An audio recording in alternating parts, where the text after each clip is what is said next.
Je suis arrivée dans cette formation un peu par hasard. Moi, je connaissais rien du tout à l'informatique. J'allais sur Facebook, Netflix et tout ça, mais voilà, je ne savais pas faire grand-chose de plus. J'ai demandé à mon assistante sociale si elle savait si ça existait une formation en secrétariat pour les malvoyants ou un truc du style. Et elle m'a envoyé le lien vers la formation en codage informatique Python. Je me suis dit, oh non, pas envie, ça va être des trucs bizarres, je vais rien comprendre. Et je suis arrivée ici et effectivement, je ne comprenais rien. Mais ça a très vite changé parce qu'on a eu des profs qui ont su vraiment bien nous expliquer le comment, du pourquoi, etc. Et au final, c'était vraiment une très chouette formation. Moi, à la base, j'ai déjà donné cours en secondaire, en supérieur. Et l'approche pédagogique est complètement différente. Et j'ai été bluffé par la rigueur dans le langage qu'il faut avoir et qu'ils ont. Le support doit être adapté, mais la matière ne doit pas être spécialement plus facile. C'est le média qui est différent. Ici, il n'y a pas de PowerPoint. Ce qui compte le plus, c'est la voix et avoir un support écrit. Ma mission, c'était d'encadrer, d'accompagner ce groupe de 6 personnes en déficience visuelle dans la recherche de leur projet professionnel. On a développé un espace de parole chaque mercredi. Certes, la formation est très technique, mais il y a cet accompagnement dans la recherche d'un emploi, le job idéal.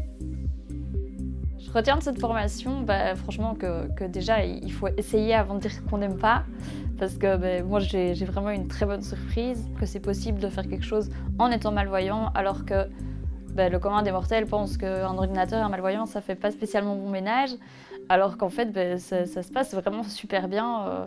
On fait des projets qui sont aussi bien que la plupart des valides qui ont le même niveau que nous. Donc il n'y a vraiment pas de différence à faire entre les malvoyants et les pas malvoyants, surtout à ce niveau-là, quoi. J'ai été très étonné parce qu'ils nous ont présenté un travail de fin de formation. Ils ont pu mettre tous les éléments qu'on leur a donnés comme cours. Au final, ils ont su intégrer toute la matière qu'on leur a donnée. On leur a donné des sujets qui étaient peut-être pas faciles, on a pensé que c'était un peu dur, mais au final, ils y sont arrivés très bien, quoi. Je pense qu'ils ont vraiment la volonté de s'intégrer dans une entreprise et de développer des applications utiles pour tout un chacun.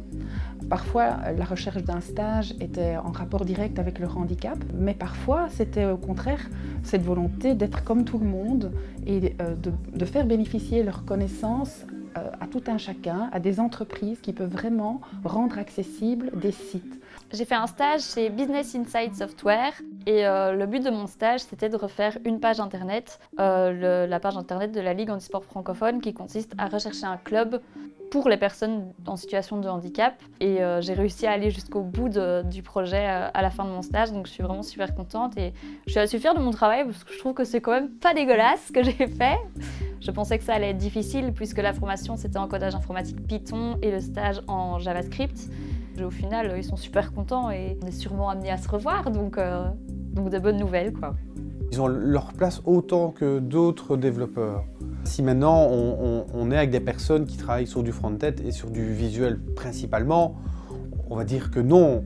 Mais si on travaille sur du code pur, là, il n'y a aucun problème, quoi. Les employeurs doivent vraiment constater aujourd'hui que ce sont des personnes engagées, autonomes, qui veulent véritablement être fiables, jouer un rôle actif dans l'entreprise, qui veulent vraiment donner le meilleur d'elles-mêmes. Pour moi, les perspectives, c'est d'envoyer mes CV partout, de pouvoir trouver un boulot fixe où on ne me juge pas justement parce que je suis malvoyante, où on ne considère pas que c'est quelque chose de pas bien, mais plutôt que c'est une force. Parce que la plupart des sites sont encore pas accessibles. Moi, je pense que je suis bien placée pour dire ça c'est pas possible. C'est pas plus mal en fait d'engager des malvoyants parce que ça va permettre à plus de personnes de pouvoir aller sur les sites, utiliser des applications. Je pense que c'est bénéfique pour tout le monde d'avoir des malvoyants. Autant pour nous qu'on trouve un travail, autant pour l'entreprise parce qu'elle aura plus d'utilisateurs.